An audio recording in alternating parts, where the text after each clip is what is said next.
Let's start with a question most people never ask themselves. Not really, not in a serious way. Why not you? Think about that. Say it out loud. Why not me? It seems simple, even obvious. But for most people, it's a radical shift in perspective. Because here's the truth, and we've been conditioned, often unconsciously, to believe greatness is for someone else. That breakthrough, success, happiness, health, wealth, those are for the lucky ones, the chosen few, the ones born in the right family with the right talents, with the right opportunities handed to them. And so, we shrink. We play small. We sit on the sidelines of our own lives and wait for permission that no one is ever going to give us. But the moment you flip the script and ask yourself, why not me? Everything starts to change. You go from waiting to deciding, from victim to creator, from hoping to acting. Now, this isn't just positive thinking. This isn't about chanting affirmations in the mirror and hoping life gives you a better hand. This is about a psychological shift rooted in what I call personal agency. The belief that you are the decisive force in your life, that you are not at the mercy of your circumstances, your past, or other people's opinions. You may not control what happens to you, but you absolutely control what you do with it. That shift doesn't happen overnight. It requires awareness. Most people never even realize the invisible script running through their minds. The one that whispers, you're not enough. You don't have what it takes. People like you don't win. That voice is not your truth. It's your programming. And here's the thing, all programming can be reprogrammed. You have to challenge the lies you've inherited or absorbed. Lies that say your background disqualifies you or your failures define you. Because if you don't, those lies become your limitations. And limitations, once believed, become self-fulfilling prophecies. You start living a life that's a fraction of what you're capable of, not because you can't do more, but because you never gave yourself permission to try. Let me tell you something I've learned coaching millions of people around the world. The human spirit is capable of extraordinary things.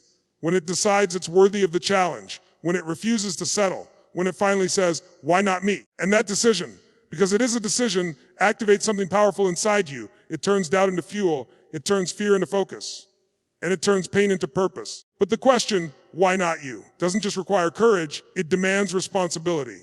Because the moment you claim that power, there's no more blaming, no more waiting, no more excuses. It's on you now. And that's where most people pull back. Not because they don't want it, but because responsibility is heavy. Freedom is expensive. It costs comfort, old identities, sometimes even relationships that no longer serve who you're becoming. You have to be willing to outgrow the version of yourself that was built for survival, not significance. You have to say goodbye to small thinking, to playing the victim, to the need for external validation, because none of that lives in the realm of greatness. None of that builds a life that sets your soul on fire. That's the work. And it starts when you stop asking, who am I to do this? And start asking, who am I not to? Now, let's ground this in something practical, because I'm not here to give you inspiration without strategy. Inspiration without action is just entertainment. What you need is identity level change, not surface level motivation, but a core shift in how you see yourself. So here's the first step: begin identifying not with your past, but with your potential. Your past is a place of reference, not residence. You may have failed. You may have been rejected, hurt, overlooked. So what? That doesn't mean you're broken. It means you're seasoned. It means you've already survived what was supposed to break you. Use it. Don't waste your pain. Don't bury your lessons. Extract the gold and build your future on it. Every great story has a turning point. And for you, that point can be today, right now. Not when you feel ready. Not when everything's perfect. Not when the fear goes away, because it won't. Fear doesn't disappear. You just learn to dance with it. You learn to do it afraid. You learn to stop negotiating with your potential. You take the step anyway. And I want to be clear when I say greatness. I don't mean being famous or rich. I mean becoming the most alive, most impactful version of you. The you that was buried beneath trauma conditioning and self-doubt. The you that this world desperately needs, even if it doesn't know it yet. And that version starts emerging the day you stop disqualifying yourself from your own destiny. There's one more thing I want to leave with you.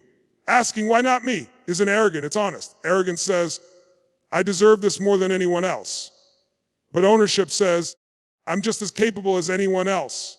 And here's the ultimate truth: no one is coming to rescue you. No one is coming to give you permission. But no one can stop you either if you decide that this life is yours to claim. So stop outsourcing your power. Stop waiting for the perfect moment. Start living from your potential, not your past. And the next time that voice of doubt creeps in, I want you to look it dead in the eye and say with conviction, Why not me? Because the only thing standing between you and the life you were born for is the belief that someone else is more worthy of it. And I promise you, they're not.